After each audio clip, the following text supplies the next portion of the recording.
Hey guys, to raise your phone is very easy. You just have to go to your settings. I'll just click on the search button. Just type your backup and reset option. Now that's it right there. So just click on it. Scroll down, you'll see your factory data reset option. Click on it. So before you raise your phone, you have to first read the terms and conditions. So after reading it, just scroll down, click on reset device. Now I don't want to reset my phone because I don't want to. So when you've gotten there, just type your password, and when you've typed it, that's all. But thank you.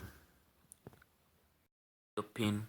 It might take up to a minute for it to fully reset. So what you just find after resetting your phone, your device, is just the device application that came with the phone when you bought it. I hope you enjoyed my video, so don't forget to like, share, subscribe to my YouTube channel, and just drop a comment below. Thanks for watching.